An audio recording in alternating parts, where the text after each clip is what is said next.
Welcome back to Brigadoon Radio. I'm Brendan, and today I have a special privilege to sit down with my friend Kelsey Durkin. Correct.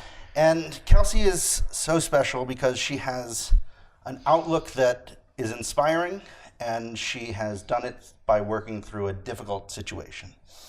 And so, Kelsey, we met a few years ago when you were here with your husband, who has since passed tragically. But, not only is he still a driving memory for a lot of us, but you have now found a way to look at that grief and channel it. Yeah. Why don't you talk a little bit about that? I think I was raised in a family that really dug into different spiritual answers, different religious answers. Everyone could kind of come to their own thoughts on things. We had a family that talked about a lot of this stuff. Most of my life was pretty easy, actually really, really good. I didn't struggle with anything growing up. I had lots of resources, lots of love. But inside of that, I also had these tools that were given to me, like meditation and gratitude and things like that we used, but they were just kind of a part of our family's life.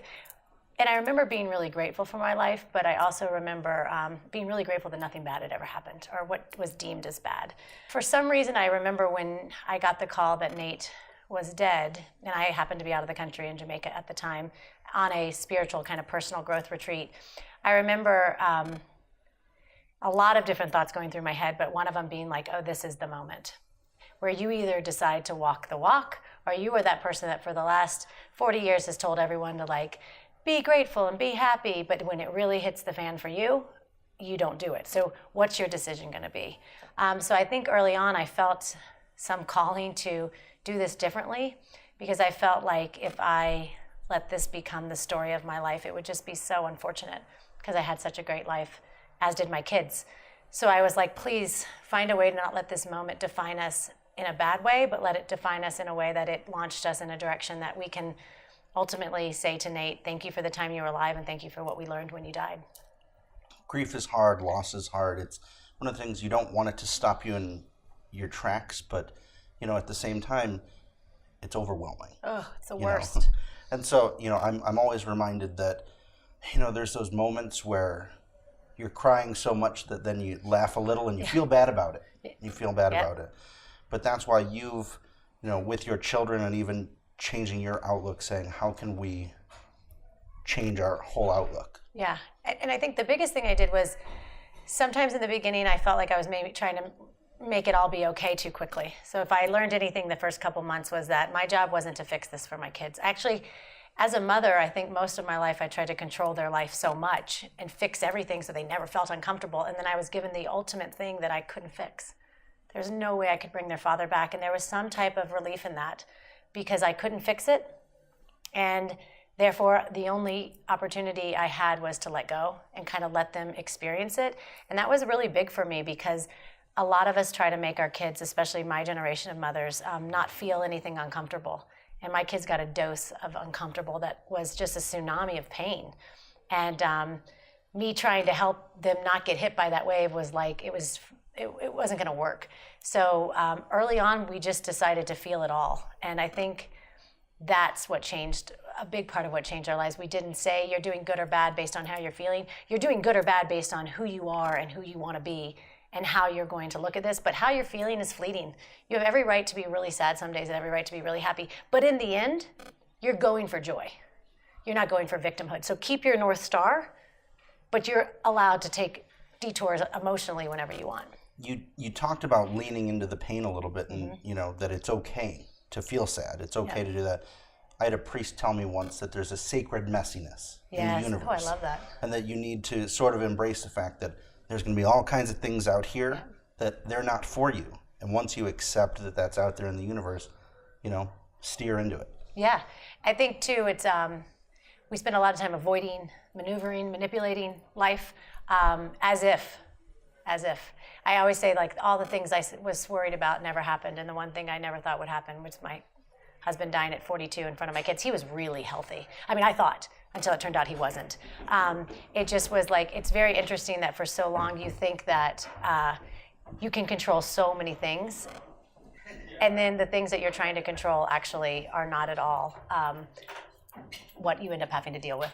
One practice I know you've embraced a little bit to help just channel overall better health and wellness is meditation. Yeah. And, you know, a lot of people say that they find that really helpful. Some people think that, you know, it's very like woo-woo, and they can't do it. How do you take the time to, you know, center yourself and take some, you know, are you someone who meditates through silence, or do you just need to, you know, look at finding a way to just more align with what's going on in the world? First of all, I agree with you. People think it's woo-woo, and I find that so hysterical that breathing is like super spiritual. Like, you're gonna sit down and breathe. like how we got to meditation being like out there is mind-blowing to me. When did sitting cross-legged and breathing become so like, first of all, it's such a fad right now. I don't know if it's a fad, but it's something, everyone's doing it and talking about it, which it can be annoying at times, but it's also, thank God we're talking about that, because it actually does serve you. I meditate. My heart, like, so I had panic attacks before Nate died, and I don't really have them anymore, but my heart, I can tell when I'm nervous or I'm scared or I'm just anxious. I get stomach aches or my heart races. I now meditate whenever I need to just kind of calm down. So like before I talk, like part of when I talked today, I just wasn't quite ready. And so when I'm not ready, I'm all juiced up. So meditation slows me down. When I need to slow down, I meditate just to music, some type, like I use Insight Timer, and I pick a babbling brook. And I just breathe, and I normally don't do any less than 10 minutes. But in the mornings, before my feet hit the ground, if I don't meditate and I just go right to taking care of the kids, my day kind of starts off wrong. So sometimes I'll take 5 or 10 minutes, meditate, and then I start. I don't judge myself on how well it went. I might have never really gotten into a flow. I might have never really gotten into my breath. I might have been totally distracted the whole time, and that's okay. When I'm really in pain, I'll do like a nice 45-minute guided one that's like how to endure. Things like that. You know, I mean, there's such a link between physical health and mental health and taking care of yourself.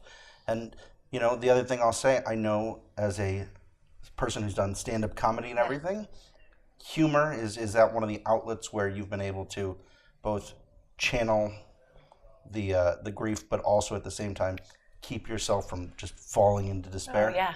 I mean, I have this dream of the book that I'm writing to be titled What I Said to You All, which was by the time you're done reading this, you'll wish your husband was dead. More because it was terrible, but I love it because it's so off-putting, and people are like, oh. But it's also, I somehow want to reframe stories that on the end you're like, that's actually okay. Because I think most of us spend our midlife just hoping nothing really bad happens financially, you know, with your kids, with your spouse. So we spend a lot of time holding. And what I'd love for the message to be is like, I want to hold on that stuff too.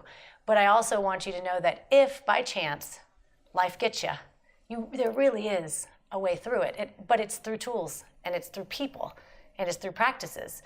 And if you have a community and you have some practices in place, the human spirit, I believe, and that the way the neuropathic pathways are set up that can be rewired, you actually have a good shot at coming out on the other side joyful, maybe even more joyful. Well, get it? Wish your husband was dead. Your honesty is phenomenal, and you know, just thank you for sharing everything that you have. Thanks for having me. More from Brigadoon in Utah soon.